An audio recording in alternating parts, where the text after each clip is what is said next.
Selamat pagi anak-anak. Nah, di video kali ini Ibu akan membahas tentang adaptasi tumbuhan. Nah, tahukah kalian bahwa setiap makhluk hidup itu memiliki cara dan ciri khusus untuk bertahan hidup? Setiap makhluk hidup melakukan adaptasi.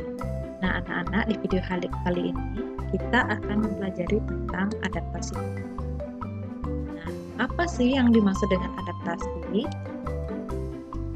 Nah, adaptasi adalah cara makhluk hidup menyesuaikan diri dengan lingkungan.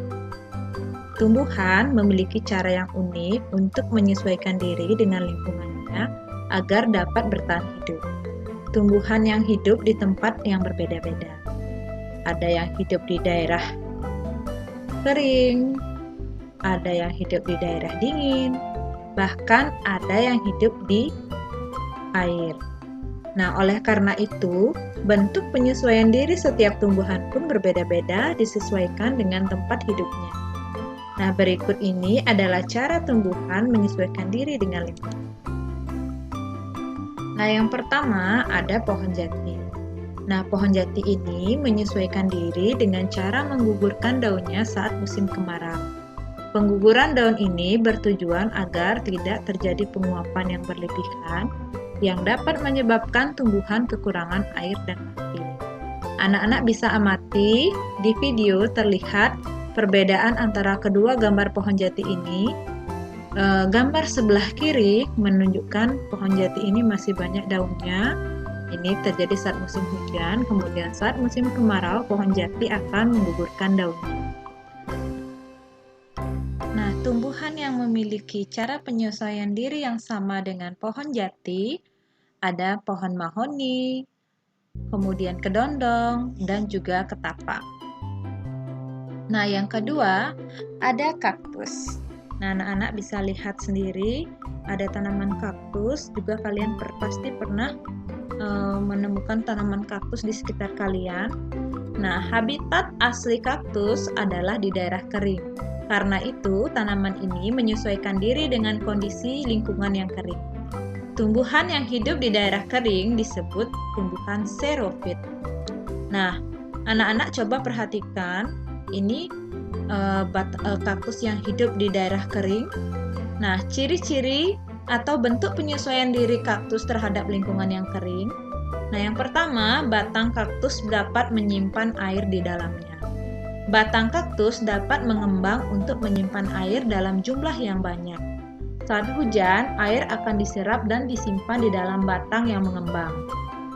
Dan di saat kering, air tersimpan akan dipakai sehingga batang kaktus akan mengkerut.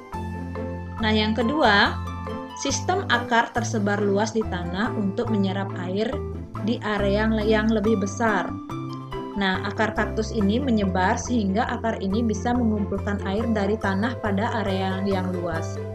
Akar kaktus juga terletak dangkal di dalam tanah sehingga air cepat dapat terkumpul oleh akar-akar begitu turun hujan.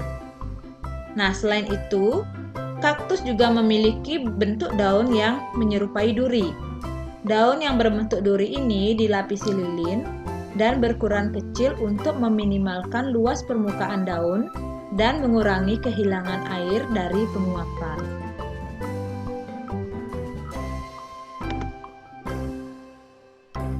Nah, setelah itu ada tumbuhan teratai. Nah, Ibu yakin anak-anak pasti sudah pernah menjumpai teratai. Nah, teratai merupakan tumbuhan air atau tumbuhan yang hidup di air ini disebut sebagai tumbuhan hidrofit. Meskipun teratai terendam di dalam air, teratai tidak mudah busuk karena teratai mempunyai kemampuan untuk menyesuaikan diri terhadap lingkungan air.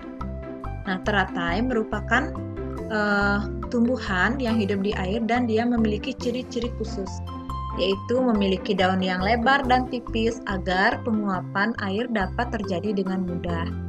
Kemudian, teratai memiliki batang yang berongga yang memungkinkan teratai untuk bernapas meskipun akar dan batangnya berada di dalam air. Kemudian, berikutnya ada tumbuhan yang hidup di daerah lembab atau hygrofit. Tubuhnya terdiri atas bagian-bagian akar, batang dan daun.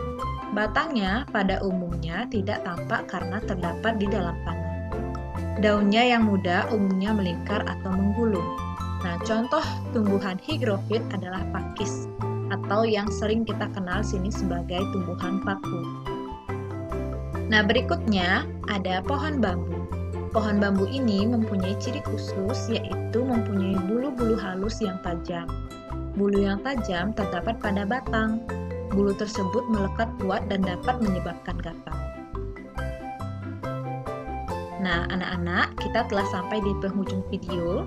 Silakan anak-anak amati pertanyaannya dan silakan dijawab. Terima kasih sudah menonton.